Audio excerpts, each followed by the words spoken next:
Amém? Êxodo é o segundo livro da Bíblia, depois de Gênesis. Êxodo capítulo 4. Diaconisa Jéssica, Liliane, beijos. Êxodo 4, Diácono João. Eu vou falando assim só porque não deu tempo de falar, né? Irmã Ana Cristina, que Deus abençoe. Até porque depois que a gente entrar na palavra, não fala mais com ninguém, amém? Só Deus que vai falar aqui.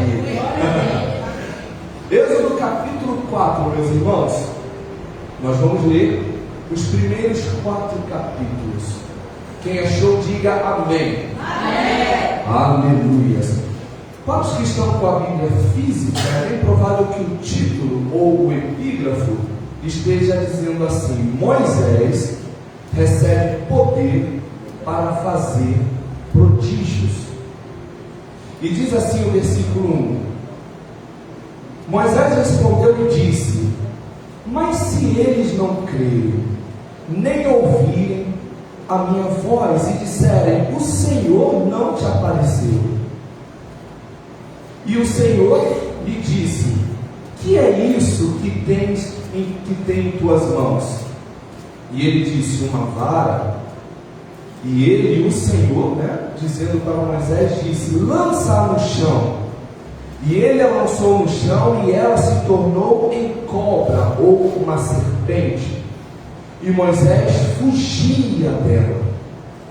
Mas o Senhor disse a Moisés: estende a tua mão e pega pela cauda. Estendeu ele a mão e a pegou, e ela se tornou em vara em sua mão.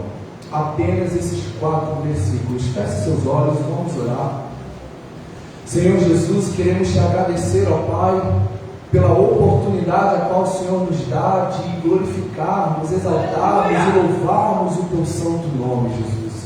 Porque muitos gostariam de assim fazer e não podem. Então nós cremos que se estamos aqui é porque, não apenas porque desejávamos, mas porque de bom modo o Senhor permitiu. Senhor, fala com a tua igreja. Nós passamos por um período agora de louvor, louvando, exaltando, glorificando o teu santo nome, chamando a sua atenção, ó Deus, para que a partir de agora, através da tua graça, através da tua misericórdia, através do teu amor, o Senhor possa falar com cada um de nós, ó Deus. Senhor, eu te peço, fala com a tua igreja, que não haja nenhuma pessoa debaixo desse teto aqui agora, ó Deus, que não possa ouvir a tua voz, ó Deus. Desbloqueia os ouvidos, tira, Deus, toda falta de atenção da tua igreja, ó Deus. Senhor, em nome de Jesus, que haja uma plena ligação entre a terra e os céus, porque a tua palavra diz que aquilo que liga na terra é ligado nos céus. Então agora, ó Deus, ainda mais estamos querendo nos ligar, não apenas em louvores, mas para também ouvir a tua palavra, Senhor. Então fala conosco, não aquilo que eu como homem falho, pecador, quero falar, não, porque eu reconheço que esse momento é para que o Senhor possa falar com a tua noiva, para que o Senhor possa falar com a tua igreja, para que o Senhor possa falar, aleluia, com o teu povo escolhido, um povo que antes não era povo, mas que o Senhor, através do amor do teu filho, através do sacrifício na cruz, o Senhor nos fez povo escolhido, fez um povo enxertado na promessa, fez um povo enxertado na graça, um povo enxertado no seu amor. E aqui estamos, ó Deus, para validar, ó Deus, o sacrifício da cruz. Então fala, Jesus, fala conosco e não te cales, em nome de Jesus. E a igreja diga amém. Aleluia, glória ao nome do Senhor. Eu vou pedir que você me ajude a pregar. Você vai virar para o seu irmão agora. Eu sei que é um tanto clichê, vira para o seu irmão falar isso, não, mas às vezes é necessário liberar sim uma palavra profética, uma palavra que possa dar um direcionamento, para nossas vidas. Você vai virar para o seu irmão e vai dizer assim: nosso Deus não é um Deus apenas de poder. Esse foi só um ensaio, amém? Vamos lá. Nosso Deus não é um Deus apenas de poder, mas também um Deus de estratégias.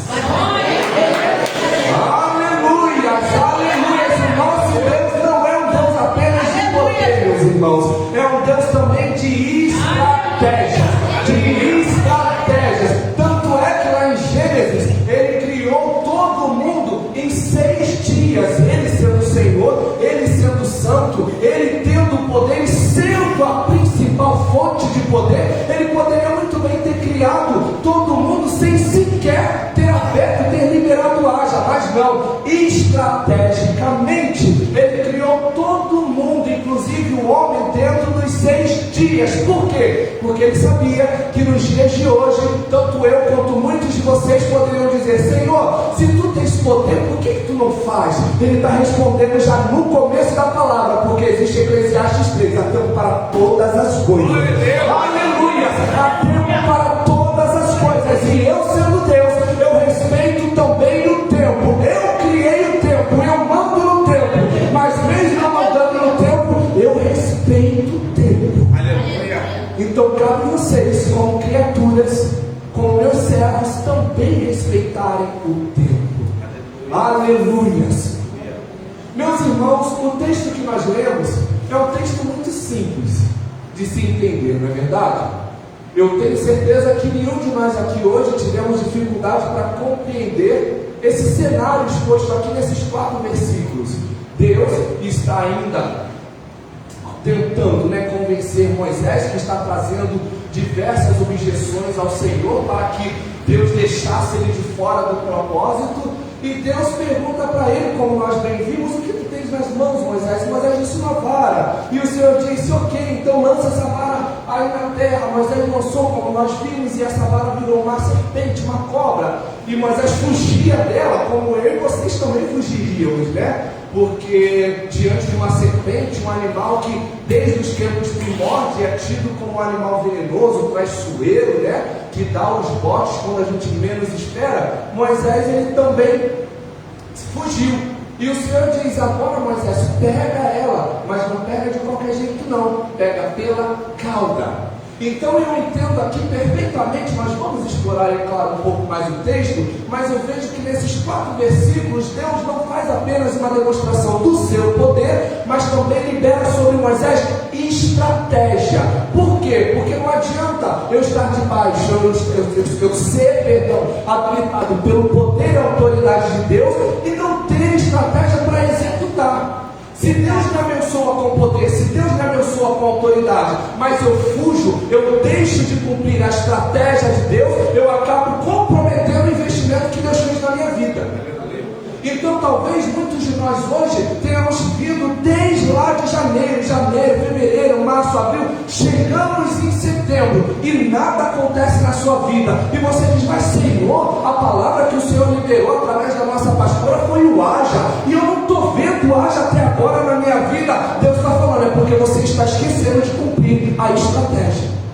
O poder e a autoridade já foi liberado, mas a estratégia cabe a mim e cabe a você, cabe à igreja. Nós precisamos entender que o Senhor nos abençoa com poder e autoridade, mas a estratégia é de nossa responsabilidade, o cumprimento da estratégia. Até Jesus teve que cumprir uma estratégia, não é verdade? Lá no Getsemane, certa vez, vocês vão te recordar, Jesus disse: Pai, se for possível, afaste de mim este, afaste de mim este. Trocando por miúdos para que vocês entendam, era como se Jesus estivesse dizendo: a gente não pode mudar a estratégia, a gente não pode mudar o plano. Aí o texto diz, nos evangelhos, que vem um anjo e toca em Jesus, como se fosse uma resposta, como se o próprio Pai estivesse respondendo a Jesus através daquele ato, dizendo: nós vamos precisar seguir o plano, precisamos seguir a estratégia. Vai doer, vai sangrar, mas não se preocupe, porque a vitória já está garantida. Aleluias, aleluias, aleluias. E o que eu aprendo? Eu aprendo que o cumprimento de estratégias de Deus nem sempre será como a gente espera. Nós vamos chorar, e muitas das vezes essas lágrimas descerão de forma amarga, vai sangrar, nós passaremos por grandes decepções, nós seremos traídos, nós seremos abandonados, muitas das vezes nós ficaremos sozinhos, como Jesus muitas das vezes ficou, mas faz parte de uma estratégia, é temporal, a vitória já está garantida. do Senhor Jesus. Então aqui nós vemos um pequeno diálogo entre Deus e Moisés. Mas espera aí, quem foi Moisés? Muitas pessoas conhecem Moisés, obviamente, é um dos principais personagens do Antigo Testamento. Só que infelizmente muitas pessoas de maneira superficial conhecem Moisés apenas pela abertura do Mar Vermelho. Só que Moisés é muito mais do que um personagem do qual Deus se utilizou para abrir o Mar Vermelho. Moisés, ele já era um dos personagens que tipificavam a Cristo, um dos personagens que já apontavam para Cristo, a começar, por exemplo, pelo seu nascimento. Quando Moisés nasce, nós já sabemos, Moisés nasce em um cenário de morte, em um cenário de perseguição. O que aconteceu lá em Êxodo 1? O faraó da época percebe que o povo hebreu estava crescendo. O faraó da época percebe que o povo hebreu estava se desenvolvendo. E isso começa a apresentar uma ameaça para Faraó. Faraó então pensa, vamos aniquilar, vamos matar todos os bebês do sexo masculino, vamos deixar apenas as mulheres. E isso está lá em Êxodo 1,16, quando o próprio Faraó ordena às parteiras que ao nascerem, que ao fazerem os partos, caso aquela criança fosse um menino, que desde já matasse, aniquilasse. Por quê? Porque o povo estava crescendo. Então o Faraó queria perseguir, queria matar. Por quê? Porque o povo estava crescendo, porque o povo estava evoluindo, estava progredindo, e Faraó manda perseguir, Faraó manda matar. Por quê? Porque o povo está crescendo. Então o motivo da perseguição, o motivo de tantas pedras é porque você está crescendo. Crescendo. Você está crescendo. E é claro, no momento em que nós recebemos as pedras, no momento que nós recebemos as calúnias, no momento que nós recebemos os afrontos, é muito triste, é muito amargo, mas a palavra está dizendo, você está crescendo. E quando você cresce, você chama atenção. Por exemplo, nossa querida irmã Rosenalva, ela tem um tamanho pequeno, né? De baixa estatura, pode-se dizer assim, juntamente com a nossa obreira Josi, juntamente com a nossa cooperadora Joana. Se eu estiver ao lado delas, eu alto, quem vai se destacar? Eu, porque eu sou mais alto, porque eu cresci. Assim é o ministério do Senhor, assim é com a vida no Evangelho. Quando você evolui, quando você progride, quando você cresce, automaticamente você chama a atenção. Chamando a atenção, você fica na mira dos seus inimigos. As pessoas começam a olhar para você querendo te derrubar. As pessoas começam a olhar para você querendo te ferir, para te parar. E é nesse momento que nós precisamos ter maturidade para entender: a minha luta não é contra a carne nem contra o sangue. Aleluia. Aleluia, eu estou crescendo. E o mundo espiritual está entendendo que eu estou crescendo. Aleluia, mas a minha luta não é contra a carne nem contra o sangue. Obrigado, Deus. Aleluia. De igual modo, Jesus também nasceu num cenário tanto complexo. Aleluia. Os magos do Oriente, isso você pode ver lá no livro de Mateus, logo nos primeiros capítulos. Os magos do Oriente, sendo guiados pela estrela, vão até Israel, chegam até Herodes da época e dizem: nós gostaríamos de saber o endereço, se vocês sabem exatamente onde o rei, o Messias, o esperado, o rei dos judeus nasceu. E Herodes leva aquilo como uma afronta. Como assim? Eu não estou sabendo de nada, eu não estou sabendo que viria o rei. E aquilo, de igual modo, assim como aconteceu com o Faraó, assusta Herodes, a ponto de igual modo Herodes ordenar: vamos matar todas as crianças do sexo masculino. Então veja que os cenários são bem similares, são totalmente iguais, pode-se dizer assim. E isso a gente vê, como eu bem disse, lá no livro de Mateus, capítulo 2, onde então Jesus nasce e Deus então manda Gabriel, através de um sonho, falar para José: José, pega sua esposa, pega seu filho e fujam para o Egito.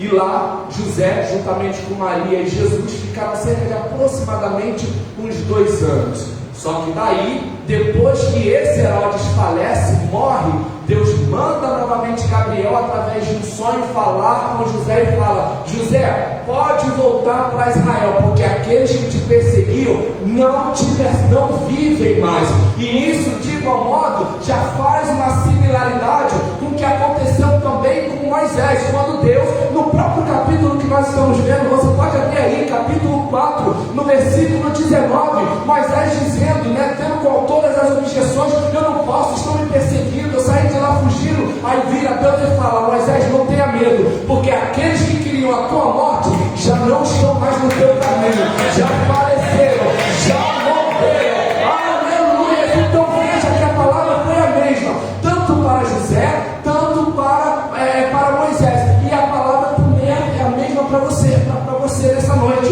O que Deus está falando? Mantenha-se firme, mantenha-se no caminho, porque a própria palavra diz em Deuteronômio 28:7 que os teus inimigos virão contra você por um caminho, mas por 7 fugirão de você. Fugirão de você. Fugirão de você. Aleluia! É como se Deus estivesse falando: não se preocupe, porque aqueles que te perseguiam eu já cuidei de todos eles. Fique em paz, volte em paz, volte para o seu ministério em paz, volte a exercer o seu chamado em paz, porque todos aqueles que te perseguiam eu já cuidei de todos. Não precisa nem pegar outro caminho, você vai pegar o mesmo caminho, para você ver que aqueles que estavam no seu caminho já não estão mais. Eu deixei o caminho livre. Aleluia. Uma outra similaridade, e vocês vão concordar, é que Moisés, é claro, de acordo com a própria palavra, Moisés foi levantado para livrar o povo hebreu da opressão do Egito. Jesus foi nos enviado para nos libertar da opressão do pecado, da opressão do mundo. Então aqui fica mais uma similaridade, mais uma comprovação de que Moisés, de fato, ele é um personagem que tipificava, né, que apontava para Jesus. Mas vamos então ao texto, meus irmãos. Versículo 1 do capítulo 4 diz assim: então respondeu Moisés e disse: mas eis que não me crerão, nem ouvirão a minha voz, porque dirão: o Senhor não te apareceu. Quando Moisés, ele contesta a Deus a entrar nessa missão, essa objeção de Moisés foi muito plausível. E por quê? Porque o povo hebreu, eles já estavam completamente tomados pela cultura pagã do Egito. E que cultura é essa? Se eu tenho um Deus para o sol, esse Deus tem que ter uma forma, tem que ter olho, tem que ter pé, tem que ter mão, tem que ter um corpo. Se eu cultuo o Deus da lua, esse Deus, ele também tem que ter um corpo, ele tem que ter olhos, ele tem que ter mão. Ou seja, todos os deuses do Egito, eles possuíam uma forma. E quando Moisés diz: eles não crerão porque dirão que o Senhor não me apareceu, é como se Moisés estivesse dizendo: eu não vou ter como descrever o Senhor para eles, eles só vão acreditar se eu disser a forma do Senhor. Só que entenda que aqui o nosso Deus estava orientando a Moisés e quebrando também Moisés uma cultura que até dentro dele mesmo já havia sido impregnado. Deus aqui estava querendo mostrar para Moisés: Moisés, eu não sou igual aos deuses do Egito, que tem mão mas não tocam. Aleluia! Eu não sou igual aos deuses do Egito, que tem olhos mas não vê. Eu não sou igual aos deuses do Egito, que tem pé mas não andam. Eu não sou igual aos deuses do Egito, que tem ouvidos mas não ouvem. Eu sou o Deus Todo-Poderoso. Eu sou. Eu não tenho forma, mas eu tenho poder. Eu tenho sinais. Eu tenho poder. E é isso que eu vou mostrar para o povo de Israel. Aleluia! Glória ao nome do Senhor Jesus. No versículo 2, a palavra continuando diz assim: e o Senhor, ou seja, Deus, disse-lhe a Moisés: que é isso na tua mão? E ele disse: uma vara. Em algumas versões, um bordão.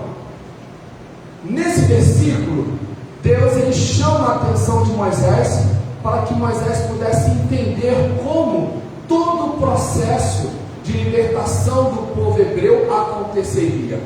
Aqui era como se Deus estivesse falando para Moisés: Moisés, eu vou te dar poder e autoridade para me representar na terra.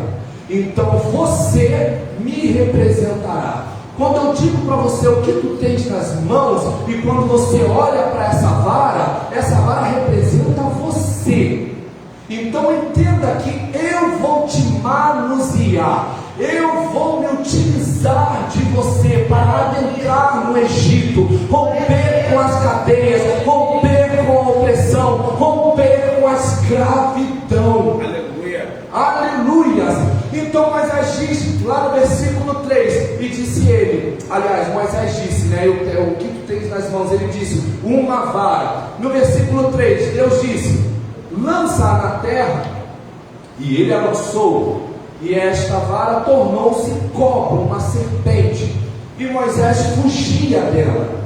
E então disse o Senhor a Moisés, estende a tua mão e pega pela cauda. E estendeu a mão e pegou-lhe pela cauda, e tornou essa serpente a se tornar então uma vara. Quando Deus diz lança essa vara, né, na terra, e essa vara então se torna uma serpente, não, entenda que sendo Deus, essa vara poderia ter se tornado qualquer animal, né? Poderia ter se tornado de repente um papagaio, um elefante, poderia ter se tornado qualquer animal, mas por que uma serpente? Vocês devem se lembrar, historicamente inclusive, que todas as coroas dos grandes faraós, eles tinham no topo uma serpente, né? Que era o que a gente chama hoje de naja, que é aquela serpente que abre, né? Como se fosse umas orelhas grandes, enfim. Todos os faraós, na grande maioria, nas suas coroas, havia uma serpente bem centralizada. E por quê? Porque a serpente no Egito apontava para a autoridade, apontava para a superioridade. Quando Deus fala para Moisés, lança essa vara no chão, na terra, e a vara então virou uma serpente, que Moisés fugia dela, era Deus falando, você vai enfrentar o Egito, então agora você vai ter que se preparar, porque essa serpente representa a autoridade do Egito. Mas não tema, porque os teus inimigos, você não pode duelar com eles apenas debaixo do poder e autoridade, você tem que ter estratégia. Quando você lança a vara no chão e essa vara se torna uma serpente, é o Egito que vai querer te atacar, é o Egito que vai querer te amordaçar, é o Egito que vai querer te dar um bote. Então você precisa se colocar na posição e lutar contra ela, enfrentar. Mas você não vai enfrentar de qualquer maneira, você vai pegar ela pela aqui Deus está falando, você vai debaixo do meu poder, você vai debaixo da minha autoridade, mas você precisa cumprir a estratégia. Aleluia! Aleluia! Você não pode pegar na cabeça, você não pode pegar no meio, porque senão ela vai dar um bote. Você precisa pegar pela cauda. Deus estava dando as estratégias. Entenda que toda missão que Deus dá para mim, toda missão que Deus dá à igreja, toda missão que Deus dá a você, será sempre seguido de uma estratégia. O plano é dele. Por isso que a gente diz que o plano é perfeito, porque o plano é dele. O plano não é nosso. Nós só precisamos cumprir a estratégia. E quando Moisés então toca na cauda, pega aquela serpente pela cauda, aquela serpente então volta a se tornar uma vara. Então veja que são 4 versículos que de priori são versículos simples, mas quando a gente para estudar, porque a palavra do Senhor, ela não deve ser apenas lida, ela tem que ser estudada, ela tem que ser esmiuçada, para justamente nós entendermos os porquês. Por que virou uma serpente? Por que da serpente? Por que jogou na terra? Por que pegar na cauda? E a gente começa a entender como Deus tem muito para falar com todos nós através da sua palavra. Então entenda que o rumo profético de hoje é estratégia, poder e estratégia. Não adianta nós sermos habilitados com o poder e autoridade de Deus e não cumprirmos as estratégias do Senhor. Se nós olharmos para a Bíblia, nós vamos ver que em muitos cenários de vitória, as vitórias só aconteceram porque o povo seguiu a estratégia do Senhor. Lembram de Gideão? Gideão, nosso irmão, lá no livro de Juízes, no capítulo 7, entre o versículo 16 e o versículo 22, nós vemos Gideão cumprindo a estratégia de Deus. E qual foi a estratégia de Gideão? Os midianitas estão no campo, aguardando o momento para atacar vocês. Vocês vão pegar tochas, vocês vão pegar buzinas, vocês vão pegar cântaros e vocês vão rodear o acampamento dos midianitas. Quando for dado o sinal, vocês quebrarão os cântaros no chão e tocarão a buzina. Apenas isso. Essa foi a estratégia de Deus. Ou seja, não precisa nem levar a espada. Por quê? Porque quem guerreia para a guerra não é você, sou eu. Aleluia!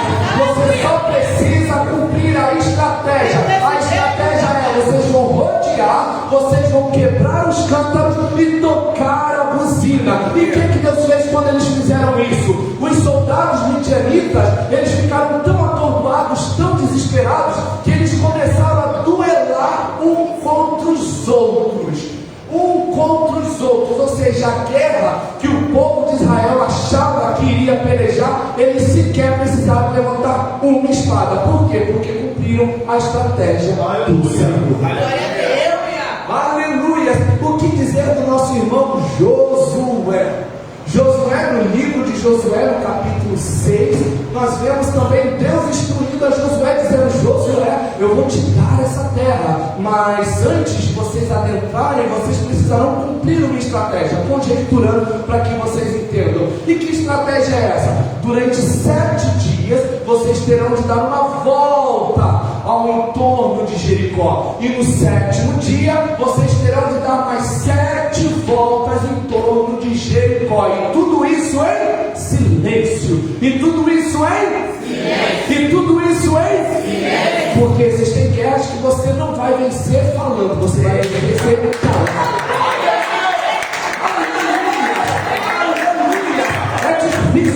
É muito difícil ouvir uma afronta, é muito difícil ouvir uma revalia, mas Deus está falando: cumpra a estratégia. A estratégia é silêncio. Deixa que a tua guerra, quem guerreia, quem peleja, sou eu. Aleluia! Josué, então, como você bem sabe, Josué cumpriu a estratégia do Senhor, e ao tocar das trombetas, as muralhas que eram praticamente intocáveis caíram, foram todas derribadas pelo poder do nosso Deus. Aleluia! Aleluias! O que dizer também de Davi? Davi, um grande homem de Deus, escolhido não pelo sacerdote, mas pelo próprio Deus. Davi, que não estava nem à vista dos sacerdotes, mas Deus já tinha visto ele lá no campo. Davi, um homem escolhido a dedo pelo Senhor.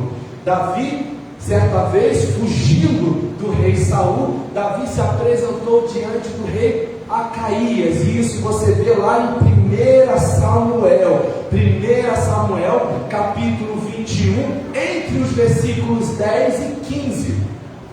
Davi se apresenta ao rei Acaías, que era o rei de Gade, só que Davi estava sozinho, e eles eram inimigos. E Davi pensa: eu estou aqui no meio dos meus inimigos, se eu quiser estender a minha arma, e conjecturando para que vocês entendam, se eu tiver que estender a minha arma, eu vou morrer, porque eu estou em minoria. Sou ungido? Sou escolhido? Sou, mas agora não é momento de pelejar, é momento de me fazer de doido. É momento de me fazer de doido. Davi se apresenta para Acaías, achando que estava com um grande guerreiro nas mãos, que iria decepar a cabeça de Davi. Quando Davi se apresenta, Davi começa a babar, Davi começa a rosnar, Davi começa a agir como se fosse um louco, um doido, a ponto do rei dizer: como assim vocês me trazem Davi? Não viram que esse homem está doido? Levem ele daqui, porque aqui já tem diversos doidos. Então veja que para sobreviver, Davi se fez de doido. E assim é comigo, assim é com vocês. Muitas das vezes nós precisamos agir dá uma de doido, dá uma de surdo, dá uma de cego, dá uma de mudo, para justamente nós não morrermos. Nós não morremos na fé. Entenda que isso foi uma estratégia. Mas João, eu não vejo Deus falando: Davi, agora você vai se fazer de doido. Não. Nós não vemos isso na Bíblia. Por quê? Porque quando nós estamos alinhados com a palavra, alinhados com a vontade de Deus, o próprio Senhor ministra as suas estratégias em nossas vidas. Lembra do que aconteceu em Neemias? No livro de Neemias, no capítulo 1, mais precisamente no versículo 4, Neemias, depois de ter recebido uma triste notícia sobre a cidade de Israel, mais precisamente no reino de Judá, Neemias ele chora, Neemias ele se assenta, ele fica ali por alguns dias se lamentando, mas daí ele se levanta, ora e jejua, para justamente buscar a estratégia de Deus. E talvez nesta noite você esteja dizendo: olha, eu estou entendendo a palavra, que Deus libera o poder, que Deus libera a autoridade e que nós temos que cumprir a estratégia. Mas e se eu não souber qual é a estratégia? A palavra está dizendo: a maneira de você acessar a estratégia de Deus é através do jejum e através da oração. Glória a Deus! Se você não sabe qual estratégia você vai tomar para lidar com algum problema, para lidar com algum cenário na sua vida, entra em jejum e oração, que os céus se abrirão sobre a sua vida e Deus vai te dar a devida estratégia. Aleluia! Lembra o que aconteceu com Esther? Esther já era rainha. Ela poderia muito bem se utilizar do seu poder, mas não, ela preferiu se utilizar da estratégia de Deus. E como ela tem a estratégia? Através do jejum, através da oração, convocando todo o povo para jejuar. E isso você vê de maneira clara, lá no capítulo 4 do livro de Esther, entre o versículo 15 e 17, onde Esther convoca todo o povo a orar e jejuar. É como se Esther tivesse dito: eu não sei o que fazer, mas vamos orar, vamos jejuar, porque Ele vai dar a resposta. Aleluia! Aleluia! Glória ao nome do Senhor Jesus. E é claro, se por um lado nós vemos grandes pessoas sendo bem-sucedidas por terem cumprido as estratégias de Deus, do outro lado, nós também vemos pessoas que infelizmente se deram mal por não terem cumprido as estratégias de Deus. É verdade. E a gente começa a ver isso através da vida do rei Saul. Em 1 Samuel, no capítulo 13, do versículo 8 até o versículo 13, a palavra do Senhor diz que os filisteus estavam prestes a guerrear contra o exército de Israel. E Saul fica completamente transtornado. A palavra implicitamente, porque isso não fica claro, mas implicitamente, estudando, a gente consegue entender que a essas alturas, Saul manda uma mensagem para Samuel, e Samuel diz: aguarde, que eu vou chegar para levantar um holocausto e Deus vai dar vitória. Olha a estratégia de Deus: aguarde, porque eu vou chegar e vou levantar um holocausto para que Deus dê vitória. Ou seja, o sacerdote já tinha direcionado o que Saul teria de fazer. Só que os homens, os soldados, começaram a pressionar Saul: você não vai fazer nada, os filisteus estão se aproximando, você não vai fazer nada, os filisteus estão cada vez mais próximos. E Saul ficou tão perturbado, tão atormentado, que ele mesmo decide levantar o holocausto. Mas espera aí, Saul era rei, Saul não era sacerdote. Saul, ele não poderia, ele não deveria levantar o holocausto. Ele não foi chamado para isso. Ele foi chamado para ser rei e não como sacerdote. Mas ainda assim, ele simplesmente levanta um holocausto, descumprindo a estratégia que Deus tinha dado. E a partir desse dia, foi o dia a qual Deus então oficialmente, através de Samuel, disse: a partir de hoje, Deus está colocando o outro em seu lugar. Imagina, eu tento imaginar o peso dessa palavra. Deus está colocando o outro no seu lugar. Porque você desobedeceu, você descobriu uma estratégia. Olha como isso é pesado. Isso é para mostrar que o nosso Deus é um Deus de amor incondicional, é um Deus cujas misericórdias se renovam a cada manhã, mas é um Deus de justiça. Ele investe em você, Ele escolhe você, Ele te capacita para que você possa fazer a obra do Senhor, e você começa a negligenciar. Agora coloque-se no lugar de Saul nesse momento. É claro, ele errou, sim, fez por merecer, e essa foi a gota d'água, pode-se dizer assim. Agora entenda, imagina você dobrar o seu joelho, orar ao Senhor, fazer jejum e oração, e você ouvir: Ele está preparando o outro para colocar no seu lugar.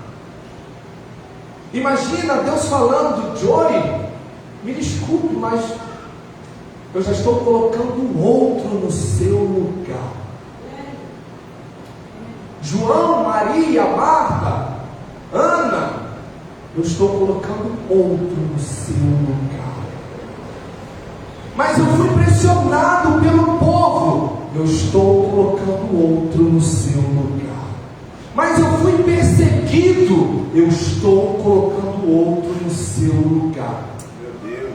Quando Deus estava ministrando essa palavra sobre a minha vida, quando chegou nesse momento que eu ouvi as palavras de Samuel para Saul, eu senti o peso. Eu falei: Senhor, me capacita, Senhor, me corrige, Senhor, ajusta as minhas veredas para que eu jamais ouça do teu profeta, do teu espírito, a palavra de que o Senhor estará me substituindo. E pior ainda, por negligência. Nós começamos a falar de Moisés, e eu vou finalizar agora com Moisés, porque Moisés, em algum momento, ele também acabou desconfigurando, acabou deixando de cumprir uma estratégia de Deus.